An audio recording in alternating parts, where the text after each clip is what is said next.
মানুষের আনন্দ দেখতেও কিন্তু খুব শান্তি লাগে। দেখবেন কেউ যখন খুব আনন্দে থাকে তার সাথে আনন্দ ভাগাভাগি করে নিতেও কিন্তু মনের ভিতরে আলাদা একটা শান্তি অনুভব লাগে। তেমনি যখন মানুষের খুব খারাপ সময় আসে, খারাপ সময়ের মধ্যে দিনগুলো অতিবাহিত করে, তখন যদি কেউ তার পাশে যে দুটো সান্ত্বনা দিয়ে কথা বলে, তাহলে আমি মনে করি তার জীবনের শ্রেষ্ঠ দিনগুলো হলো সেই সময় যে তাকে সান্ত্বনা দিয়ে দুটো কথা বলেছে, তাকে শান্ত রাখার চেষ্টা করেছে। এই ধরনের মানুষগুলোকে কিন্তু কোনোদিনও ভোলা যায় না। কিন্তু আমাদের সমাজে এমন সব মানুষ আছে যারা শুধু সুসময়ের বন্ধু থাকতে চায়, দুঃসময়ের বন্ধু তারা থাকতে চায় না। এ ধরনের মানুষ থেকে সব সময় দূরে থাকা উচিত। কি বলেন আপনারা? অবশ্যই কমেন্টে জানিয়ে যাবেন।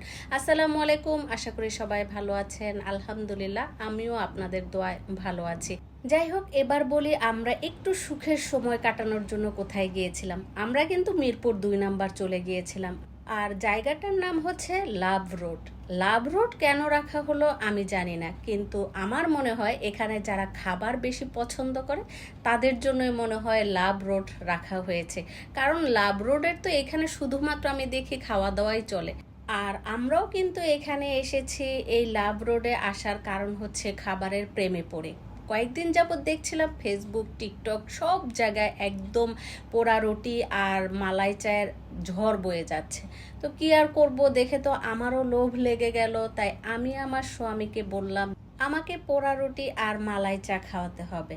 সে বলল এটা আবার কোথায় পাওয়া যায়। তখন আমি তাকে বললাম যে মুহূর্ত নামের একটা টি স্টল আছে, সেখানে পোড়া রুটি আর মালাই চা এত বিখ্যাত হয়েছে যে সেখানে সিরিয়াল ধরে থাকতে হয়। যাই হোক, আমরাও গিয়েছিলাম। আমরা যখন সিরিয়াল দিতে গেলাম তখন শুনি 121 নাম্বার সিরিয়াল অলরেডি চলছে, আর আমরা দিলে আমাদেরটা হবে 122 নাম্বার সিরিয়াল, আর তখন আমাদেরকে 1 ঘন্টা বেশি থাকতে হবে। তাই সেখান থেকে চলে আসলাম। ভিডিওর প্রথমেই আমি আপনাদেরকে দেখিয়েছিলাম যেখানে রুটির মধ্যে ব্রাশ করে কি কি যেন দিচ্ছিল, তারপর আগুনে পোড়াচ্ছিল, আর মানুষ খাওয়ার জন্য অনেকটা সময় অপেক্ষা করছে। কেউ সিরিয়াল দিয়ে আশেপাশে ঘোরাঘুরি করছিল। আর আমরা যেহেতু একটু দেরিতে গিয়েছিলাম তাই আমরা আর পরে সিরিয়াল দেইনি, কারণ 9টা অলরেডি বেজে গিয়েছিল। সিরিয়াল দিলে আমাদেরকে 10টা পর্যন্ত থাকতে হতো।